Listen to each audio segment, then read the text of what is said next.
आकाशवाणी गोरखपुर से क्षेत्रीय समाचार।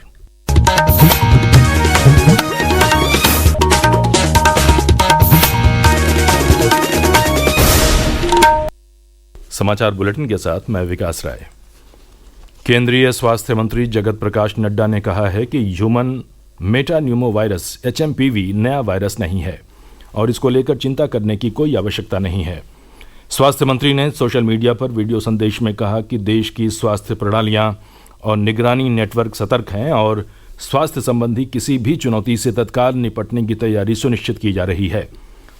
उधर केंद्रीय स्वास्थ्य सचिव पुण्य सलिला श्रीवास्तव ने भी राज्यों और केंद्र शासित प्रदेशों के साथ एक वर्चुअल बैठक के दौरान देश भर में HMPV मामलों की स्थिति की समीक्षा की।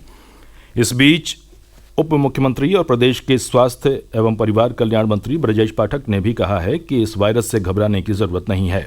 इसको लेकर के हम लोग पूरी सतर्कता के साथ आगे बढ़ रहे हैं और कहीं कोई पैनिक जैसी स्थिति नहीं है। हर स्थिति से निपटने के लिए सरकार पूरी तरह से तैयार है। देश के कुछ राज्यों में इस वायरस के मामले प्रकाश में आए हैं, जिन्हें देखते हुए केंद्र और प्रदेश सरकार सतर्क हो गई हैं। उत्तर प्रदेश माध्यमिक शिक्षक संघ का 3 दिवसीय 57वां राज्य स्तरीय सम्मेलन आज से आगरा में शुरू हुआ।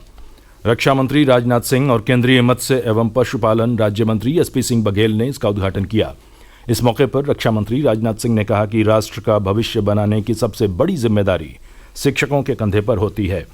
उन्होंने आश्वासन दिया कि शिक्षकों की मांगों को उत्तर प्रदेश की सरकार के समक्ष रखेंगे। गृह मंत्री अमित शाह ने आज नई दिल्ली में केंद्रीय अन्वेषण ब्यूरो CBI द्वारा विकसित भारत पोल पोर्टल का शुभारंभ किया। इस पोर्टल का उद्देश्य इंटरपोल के माध्यम से अंतर्राष्ट्रीय सहायता के लिए सभी अनुरोधों पर कार्यवाही को सुव्यवस्थित करना है, जिसमें रेड नोटिस और अन्य इंटरपोल नोटिस जारी करना शामिल है।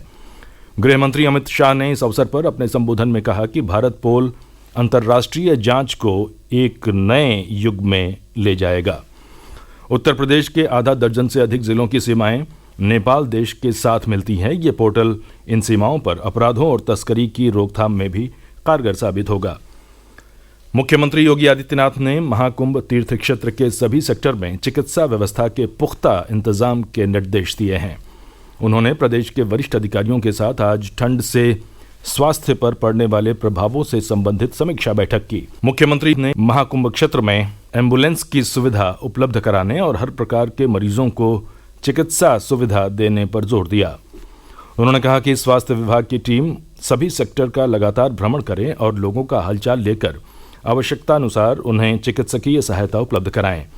उन्होंने बढ़ती ठंड के मद्देनजर प्रदेश के स्वास्थ्य तंत्र को सतर्क किया। महाकुंभ में आने वाले श्रद्धालुओं के वाराणसी आने की संभावना को देखते हुए प्रशासन और पुलिस भी तैयारियों को अंतिम रूप देने में जुटे हैं। वाराणसी के मंडलायुक्त कौशल राज शर्मा ने कहा कि अगले हफ्ते से कुंभ यात्रियों के जिले में आने की पुरजोर संभावना है। इसके लिए तैयारी पूरी कर ली गई है। हम लोगों का जो एक्सपीरियंस 6 से 7 लाख श्रद्धालु प्रतिदिन कराने का रहता है, उसको और कैसे बढ़ाया जा सके, उनके सबके प्रयास हो रहे हैं और 3-4 दिन में सारी व्यवस्थाएं पूर्ण रूप से लागू कर दी जाएंगी, ताकि जो भी श्रद्धालु यहाँ से काशी विश्वनाथ दर्शन करने के लिए आए, उन्हें कोई किसी प्रकार की असुविधा ना हो। इस बीच प्रदेश सरकार के पिछड़ा वर्ग कल्याण एवं दिव्यांगजन सशक्तिकरण राज्य मंत्री स्वतंत्र प्रभार नरेंद्र कश्यप ने लखनऊ में बैठक कर महाकुंभ की तैयारियों की समीक्षा की। उन्होंने महाकुंभ क्षेत्र में दिव्यांगजनों और पिछड़ा वर्ग के लाभार्थियों के लिए विशेष शिविर लगाने का निर्देश दिया।